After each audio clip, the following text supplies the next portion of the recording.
Hey everyone, welcome back to the channel. If you're new here, today we're diving into one of the most controversial books of the 21st century, A Million Little Pieces by James Fry. Now, this book isn't just another addiction memoir, it's a story that sparked a massive debate about truth, fiction, and what we're willing to believe in a memoir. It was praised for its brutal honesty, but when the truth behind some of its details came into question, things took a major turn.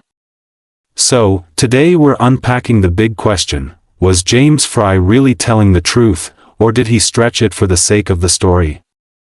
Was he a fraud, or just an author pushing the boundaries of what a memoir can be? Stick around, because this one's a deep dive into the line between fact and fiction in memoirs, and why it matters. Before we get started, make sure you hit that subscribe button and ring the bell so you don't miss out on more content about the books, authors, and stories that challenge the way we think. Alright, let's jump in. In A Million Little Pieces, the central theme of addiction is laid bare through James Fry's gripping, almost visceral recounting of his struggles. The book doesn't just skim the surface of addiction, it delves deep into the suffocating grip it has on the individual, examining both its devastating effects and the monumental battle required to break free. The narrative begins with Fry already in the throes of his addiction, a man on the brink of self-destruction. His body and mind have been ravaged by years of substance abuse, and yet, he remains determined to avoid the consequences of his actions. Fry's addiction has stolen his agency, controlling everything from his physical health to his ability to interact meaningfully with others. He is imprisoned in a cycle of self-doubt, dependency, and denial. The memoir opens with him arriving at a rehabilitation center, broken both physically and emotionally, in a state of denial about how far he has fallen. Physical toll of addiction. Fry's physical condition paints a stark portrait of addiction's toll. His body is deteriorating. He suffers from a myriad of health issues, from cracked teeth and swollen gums to an overwhelming sense of weakness. Every step he takes through rehab is laden with physical discomfort, from withdrawal symptoms that make his body tremble to the struggle to keep his composure as his mind battles the constant cravings. The description of his detox process is not romanticized, it is raw, painful, and all-encompassing. The memoir doesn't shy away from the grueling, exhausting reality of addiction's physical grip, psychological and emotional struggles. The psychological and emotional torment that Fry endures is just as powerful. Addiction has shattered his sense of self-worth. He is overwhelmed by feelings of shame, guilt, and isolation. His self-destructive thoughts surface regularly, pulling him into a spiral where recovery seems impossible. Addiction strips away the ability to see any future beyond the next high. Fry feels disconnected from the people around him and from any sense of hope. The emotional anguish of addiction is juxtaposed with his desire to regain control, though this seems to be a mere flicker of a possibility.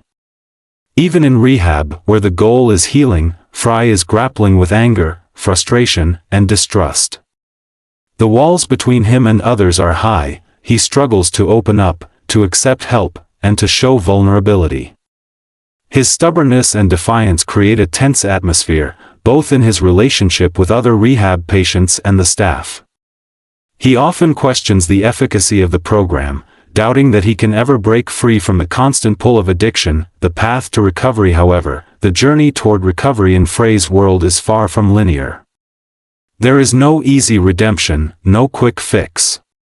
His struggles to rebuild his identity, regain control over his emotions, and trust others again create a nuanced portrayal of recovery. The rehabilitation center becomes a microcosm of the battle between freedom and relapse. Fry's experience highlights the harshness of the recovery process. Each small victory feels fleeting, each step forward is often met with setbacks, and yet, there is a fragile hope that grows as he fights for sobriety. Fry's recovery is punctuated by moments of clarity, where he begins to recognize his deep need for healing and personal growth. It's here that the memoir's power lies, in showing the stark contrast between the man he was in the throes of addiction and the person he strives to become in recovery. He starts to understand that his battle isn't just with the substances, it's with himself, his choices, his past, and the psychological barriers that have been constructed over years of addiction. Recovery becomes not just about abstinence, but about confronting his darkest parts, accepting that he's responsible for his own choices, and that true freedom lies in confronting the self-deception and pain that addiction has created. James Frey's A Million Little Pieces quickly became a bestseller upon its release, celebrated for its brutally honest portrayal of addiction and the intense emotional and physical turmoil it brings. However, what initially appeared to be a candid, raw memoir soon became the subject of a fierce debate regarding its factual accuracy. The tension between truth and fiction within the memoir is one of the most important aspects of its story, both in terms of its public reception and its internal narrative structure. The debate over factual accuracy. The controversy erupted when The Smoking Gun, an investigative website, revealed that Frey had embellished or fabricated many parts of his memoir. The revelation hit hard because A Million Little Pieces had been marketed as a true account of Frey's addiction and recovery, a memoir that was supposed to be an authentic and unflinching portrayal of real-life events. But as it was discovered, much of what Frey had written, specifically about his criminal history, his time in jail, and his experiences in rehab, was exaggerated or outright fabricated. The public outcry was swift. Readers who had deeply connected with the raw, vulnerable narrative suddenly felt betrayed. The notion that a memoir could be so loosely based on reality posed a moral dilemma. How much leeway should a writer be granted when writing a memoir? Is it acceptable to alter certain details for the sake of the story, or does that compromise the integrity of the work entirely? The ethical dilemma in memoir writing. Frey's case raised larger ethical questions about memoir writing. In the world of non-fiction, there is a long-standing tradition of writers taking creative liberties, but the line between artistic license and deception became unclear in the wake of Frey's memoir. Frey, when confronted with these allegations, defended his decisions by explaining that while some of the events might not have occurred exactly as he had written them, the emotional and psychological truth of his addiction and recovery was genuine. He argued that the essence of the experience, the rawness of addiction, the pain, and the struggle to survive, was what truly mattered. This sparked a broader discussion on the nature of truth in memoirs. Does a memoir need to be factually accurate in every detail, or is the emotional truth of the experience what counts the most? For many readers and critics, the revelation about Frey's fabrication called into question the genre itself. The concept of a true memoir became muddied, forcing both authors and readers to reconsider what they value in a personal narrative. Public backlash and media response. The backlash against A Million Little Pieces was significant, and it affected Frey's reputation and the book's legacy. Oprah Winfrey, who had originally supported the book and invited Frey onto her show, famously confronted him about the discrepancies during a televised interview. Her disappointment and subsequent distancing from the book reflected the public's sense of betrayal, as many had believed Frey's story was one of unvarnished truth. While the book's sales initially soared following the controversy, the lasting impact was more complicated. Frey faced public humiliation and was labeled as a fraud by some critics. However, others defended his approach, suggesting that the emotional core of the book was still deeply valuable, regardless of the factual inaccuracies. The question remained, could a piece of writing that was so compelling in its emotional truth still be considered a memoir, or did its fictional elements render it something else entirely? The blurred line between fact and fiction at its core, the controversy surrounding A Million Little Pieces, forces readers to confront the notion that memoirs may not always be as pure or objective as they appear. Memoirs are subjective by nature. They are filtered through the author's personal lens, shaped by memory, perception, and emotional truth. In Frey's case, the line between fact and fiction was blurred to a point where the very definition of a memoir became debatable. Despite the ethical questions, A Million Little Pieces remains a powerful piece of writing. Its portrayal of addiction, the struggles of recovery, and the painful process of confronting one's demons continues to resonate with readers, whether or not all the details are strictly true. The emotional authenticity of Frey's journey is undeniable, even if some of the events he describes are not entirely factual. Ultimately, A Million Little Pieces serves as a case study in the complexities of nonfiction storytelling. It poses significant questions about the role of truth in personal narratives, the impact of creative liberties in memoir writing, and how readers should approach nonfiction works that blur the lines between reality and fiction. The controversy over the book's authenticity may have tarnished its reputation in some eyes, but it also highlighted the power of storytelling and the way in which personal experiences are always, to some extent, shaped by the author's interpretation and memory. In A Million Little Pieces, Frey's experience in rehab is one of the most significant elements of the story, shaping both his journey and the narrative itself. The book doesn't paint a picture of rehab as a serene or easy place for healing, but instead presents it as a brutal, often dehumanizing environment. The memoir explores not just the program structure but also the complex dynamics that arise between the patients, staff, and the harsh approach often employed in addiction treatment programs. The rigid structure of rehab. Frey enters rehab at a time when he is physically and mentally shattered by his addiction, arriving with little hope or belief in the efficacy of the treatment. The rehab program he is placed in is tough, demanding, and offers little comfort. It's a place where recovery is less about soothing and more about confronting the painful truths of addiction head-on. The routine is rigid, with a focus on harsh discipline and minimal empathy, designed to break down the wall of denial that addicts often build around themselves. The structure is unforgiving, no comfort, no distraction, and certainly no room for weakness. Frey's daily existence is consumed by the program's strict schedules and its focus on tough love. There are no easy conversations, no moments of softness. The patients are pushed to face the harsh realities of their addiction, which includes being forced to participate in confrontational therapy sessions and group discussions. While this environment can be effective for some, it's clear that Frey struggles with the rigidity of it. He resents the forced honesty, the structured hours, and the constant, unyielding focus on self-reflection. His resistance to the system underscores a crucial element of addiction recovery. The first step is often admitting you need help, but even when you do, it doesn't guarantee that you will accept or appreciate the methods used to help you. Tough love and confrontational therapy. One of the most notable features of the rehab environment in A Million Little Pieces is the use of tough love. The staff and fellow patients adopt an often aggressive approach to treatment. In this environment, addicts are not treated with gentle compassion, but rather with a hard-edged candor that forces them to see their destructive behavior clearly.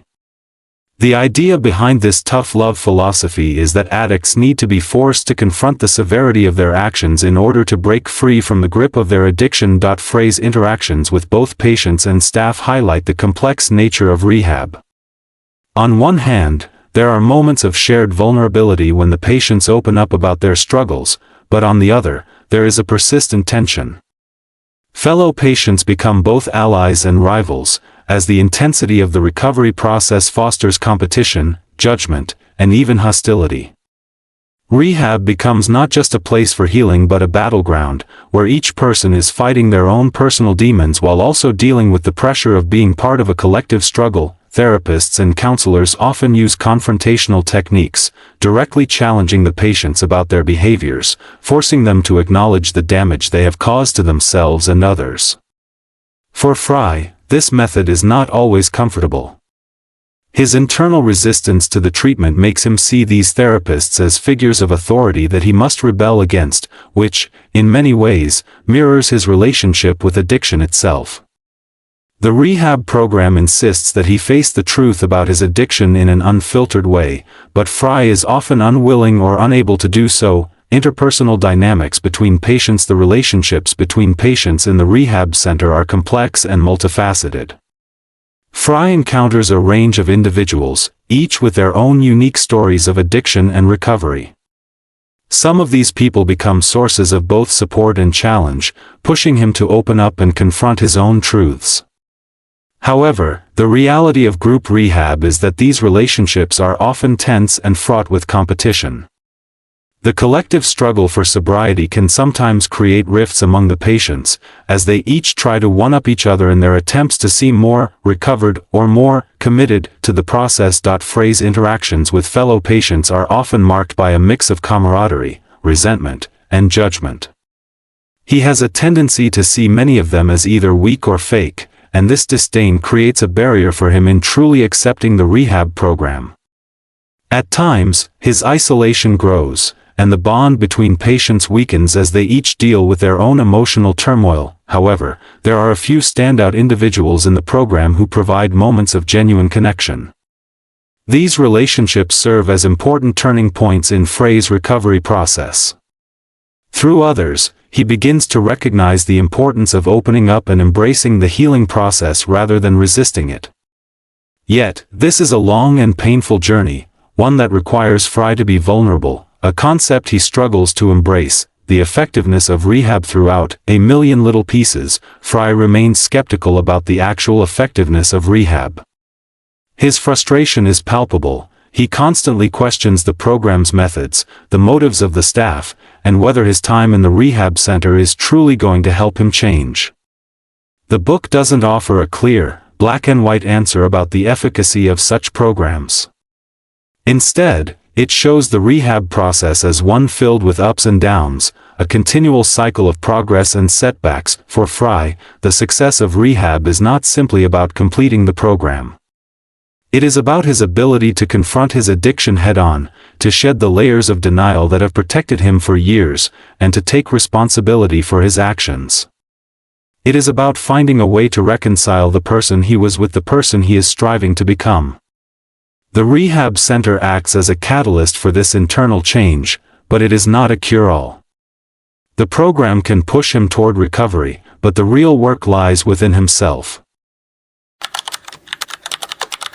The psychological and emotional struggle in A Million Little Pieces. James Frey's journey is defined by a constant internal battle between self-destruction and self-realization.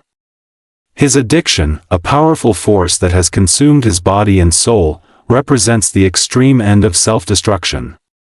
But equally important is his slow, painful movement toward self-awareness, where moments of clarity offer brief glimpses of redemption.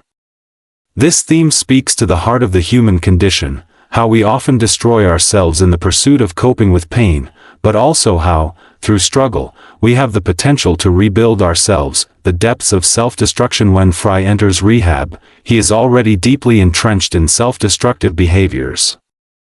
His addiction is not just a physical need for substances, it is also a manifestation of his internal emotional wounds. The memoir paints addiction as a kind of escape, a way to numb the overwhelming sense of emptiness and guilt that Frey feels. His substance abuse is rooted in his inability to face the pain of his past, his trauma, and his emotional voids. This is a man who has actively chosen, over and over, to destroy himself, whether through drugs, alcohol, or reckless behavior, instead of confronting the deeper issues that plague him. At the beginning of his time in rehab, Frey's actions are driven largely by this self-destructive impulse. His body is breaking down, his mind is fractured, and yet, he struggles to care. He's often angry, bitter, and resentful of the process he is undergoing. He has created a self-imposed prison of despair, and the rehab center feels like just another cage, not a place of healing. This sense of helplessness and self-loathing feeds into his resistance to the program and his refusal to fully engage with the process of recovery.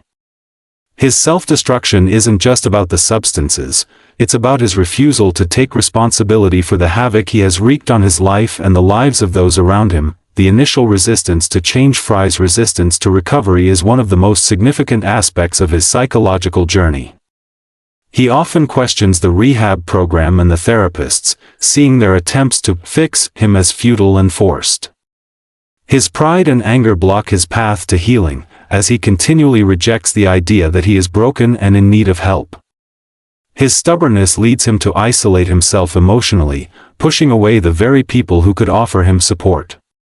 Frey, at this point, is in a kind of psychological limbo. he wants to get better, but he isn't ready to do the work required to change. Even when he makes progress, it often feels fragile and short-lived. He stumbles, relapsing into old habits and self-destructive behaviors. At times, he sabotages his own chances for recovery, unable to move past the psychological blocks he has put in place to protect himself from facing the truth of his addiction and pain.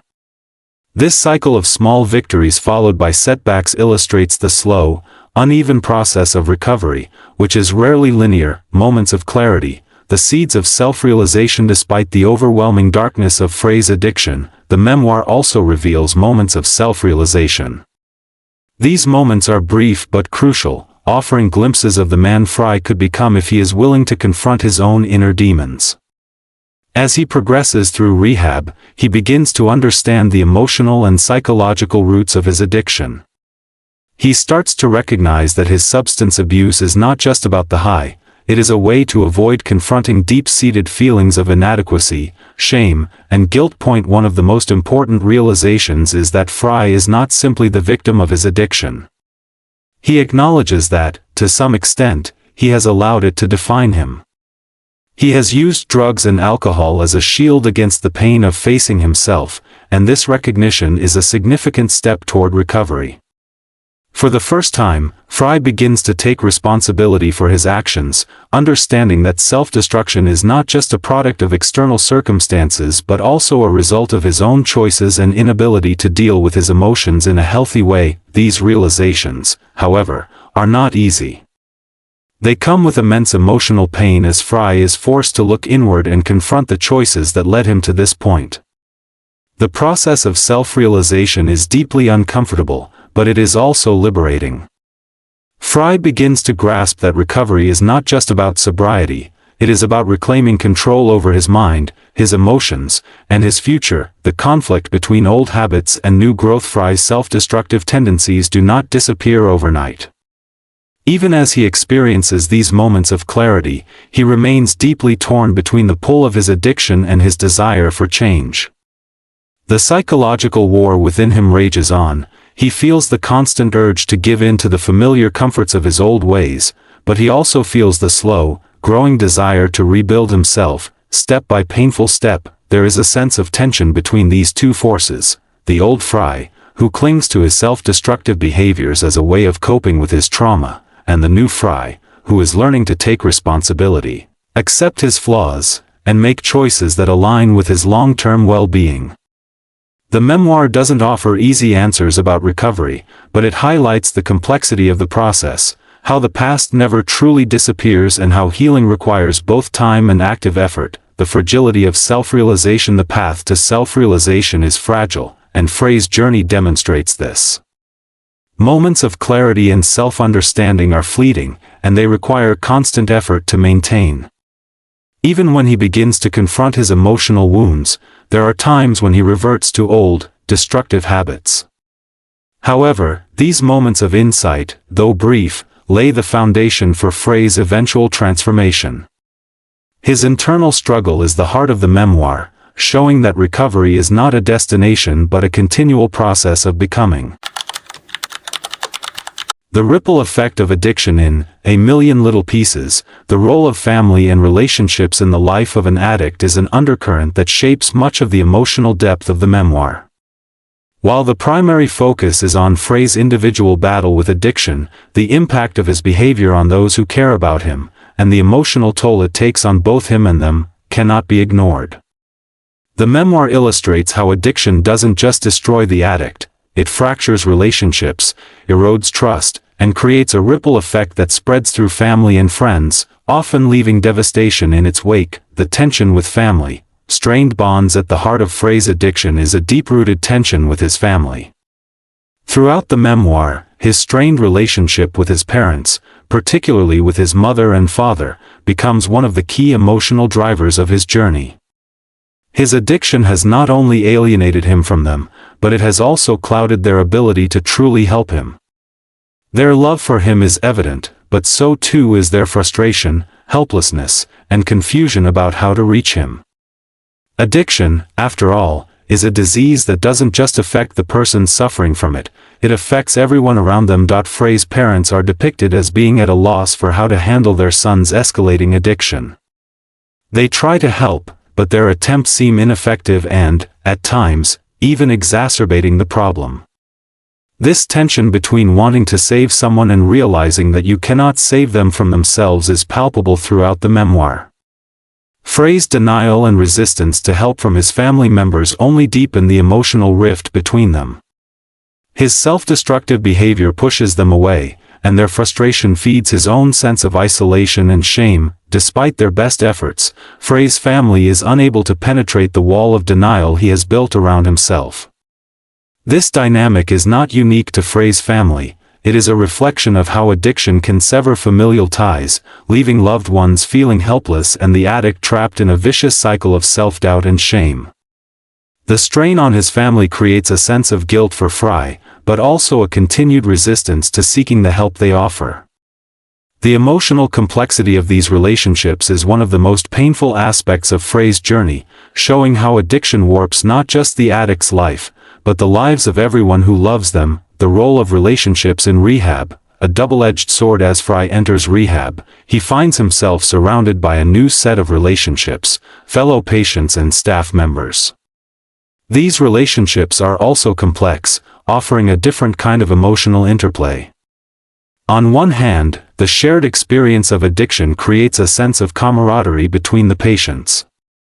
There are moments of vulnerability where they can connect over their shared pain, providing a type of support that is unique to those who have lived through similar struggles. However, these relationships are not without conflict.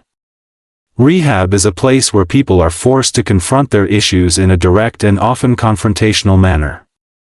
Frey's interactions with other patients are marked by competition, judgment, and a sense of rivalry. While some patients offer support and understanding, others are just as lost and broken as he is, which can create a toxic environment where mutual healing is sometimes overshadowed by resentment. These relationships are deeply complicated by the intense emotional and psychological battles that each individual is facing. Frey's connection with fellow patients varies from moment to moment. Some of them represent the person he fears becoming, and others show him what recovery could look like, acting as mirrors of his own potential. Yet, these connections often shift, as Frey is still grappling with his internal resistance to recovery. The intensity of the rehab environment, where everyone is struggling with their own demons, can sometimes lead to feelings of isolation rather than camaraderie. This emotional complexity highlights the tension that exists in relationships formed in such high-stakes environments. The impact of love and guilt. Despite the fractures in his relationships with his family, there is still a profound sense of love between Frey and his parents. They continue to be a source of both guilt and hope for him. Their love is an anchor, but it is also a reminder of how far he has fallen. The guilt Frey feels for hurting them, for betraying their trust, and for causing them so much pain weighs heavily on him. He knows that he is responsible for the rift between them, yet he feels unable to bridge the gap. In rehab, Frey is forced to reckon with the emotional devastation he has caused. He is faced with the reality that addiction is not just about the addict, it's about the relationships that addiction destroys. As he reflects on his own family, the emotional cost of his addiction becomes clearer. The guilt, regret, and shame he feels for the pain he has caused his loved ones become key motivators in his desire to change. This realization, however, is not immediate or easy. It is a long, difficult process of coming to terms with the damage done. The memoir also explores the concept of forgiveness, not just from others, but also from oneself. Frey's internal struggle is not just about overcoming addiction, but also about coming to terms with his own guilt and shame. His relationships with family and friends serve as mirrors to his own psyche, reflecting the emotional turmoil he is experiencing. Healing through relationships. As Frey progresses in his journey of self-discovery, the healing of relationships becomes a central theme. While his primary focus is on healing himself, he begins to understand that true recovery requires healing the emotional rifts he has caused. This realization opens up the possibility of reconciliation with his family, though it is an ongoing process that in rehab. Fry also comes to understand that relationships, both with others and with himself, are a crucial part of recovery. He begins to rebuild a sense of trust, not only with those around him but also with the person he is becoming. While some relationships may remain strained or permanently broken, others begin to heal. The memoir ultimately shows that recovery isn't just about abstaining from substances, it's about repairing the emotional damage and rebuilding the connections that addiction has destroyed.